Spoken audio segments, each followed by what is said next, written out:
Frank Bonada here for LowKickMMA. Today I'm joined by UFC middleweight Eryk Anders ahead of his fight with Darren Stewart on March 13th. How are you, Eryk? Man, doing awesome. And yourself? Thank you for having me. Oh, it's a pleasure. It's a pleasure. Are you in fight camp already then, I'm presuming? Oh, yeah, absolutely. I've been out here in Arizona at Fight Rate for about 3 weeks already. I think there's 5-6 weeks before the fight. So, yeah, I've been out here, be out here for the whole walk, and then, meet Darren in Vegas. Okay. Did you at least manage to get some family time in the holidays, New Year's and Christmas? Yeah, we did. Had a good time. Didn't do nothing too special. Just hung around, kicked it. So you're training in Arizona right now. Did you say yes? Yes, sir. Mm-hmm. What's it like right now? Like, are you impacted by COVID at all, or is it sort of training as normal for you? It's pretty much training as normal. It's me, Curtis Millender, and Ryder Newman out here working with Eddie Chaw and Santino DeFranco, putting in work, small groups and whatnot. Okay, nice. So looking back on 2020, how do you see that year for you? Because a lot of fighters I've spoken to, despite COVID, they've had an okay year. But how's it been for you? And 2020 wasn't very good for me. I fought once, lost, missed some opportunities, and then was gonna fight, didn't happen. So, I'm trying to leave 2020 right where it's at and move forward in 2021. So, could you give us any details on the cancelled Arroyo fight? Is it a weight cut issue? Is that the problem? Try to cut too much weight too fast. Took that fight on short notice, and it don't work like that. Mm-hmm. No worries, understandable. You lost to Jotko. Did you learn anything from that experience? High level opposition, but decision loss.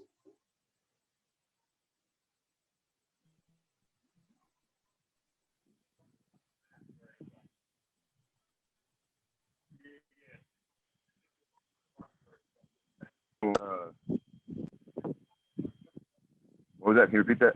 Sorry, yeah, some technical issues here.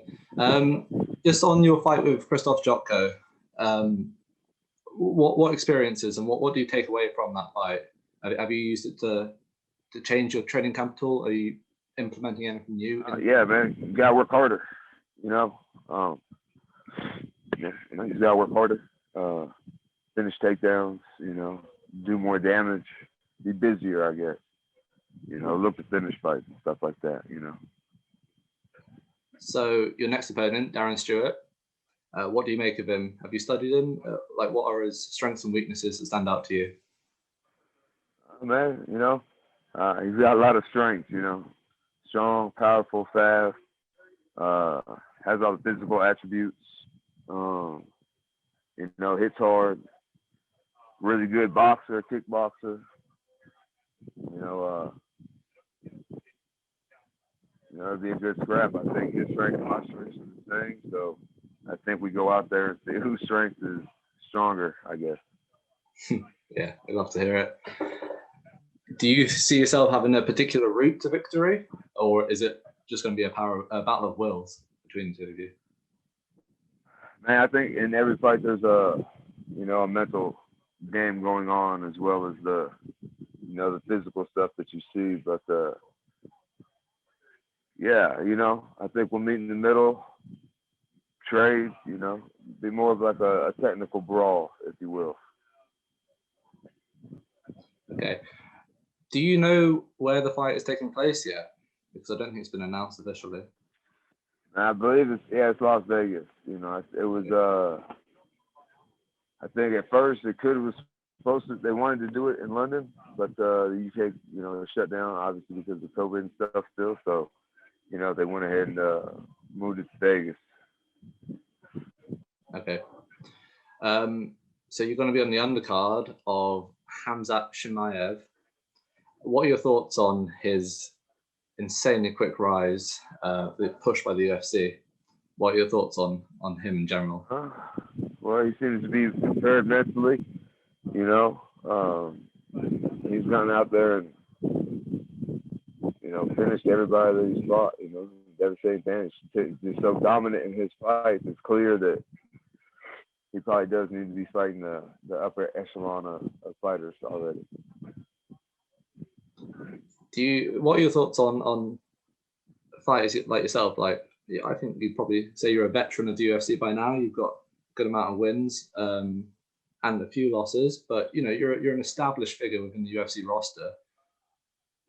How do you feel when you're put on the undercard of someone who's only had 3 fights and not for particularly a high level of competition? This sport is very much so, what have you done for me lately? And lately I've lost, and he's won. So, he's the guy right now, and it is what it is. There's a business aspect to in this game as well. I put together 2-3 wins in a row, and it'll be me.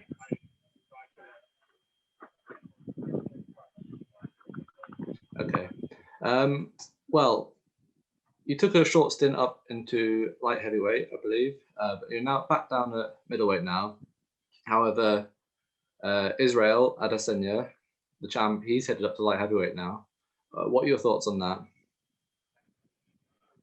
Man, I think with Adesanya, it's always not even with Adesanya. Like, he has the stature to fight at 205. He's got like an 80-inch reach. He's 6'4", and he's mobile enough and elusive enough and all that other stuff to kind of avoid the clinch, and knows how to fight and fight out of the clinch. So I don't think that's like, and I think he's a lot stronger than he looks too. So I don't know if he's going to get overpowered. Maybe, I don't know, but I think especially on the feet, he could probably fight with anybody. How do you see the fight with Jan Blachowicz going? Have you got a prediction? I don't know. We'll see if Jan decides to wrestle. I think whoever has success early is who's gonna win that fight. If Yang can't take him down or land the big punch, and Adesanya, he does a good job at fighting at the pace of the guy that he's fighting, and doing just enough.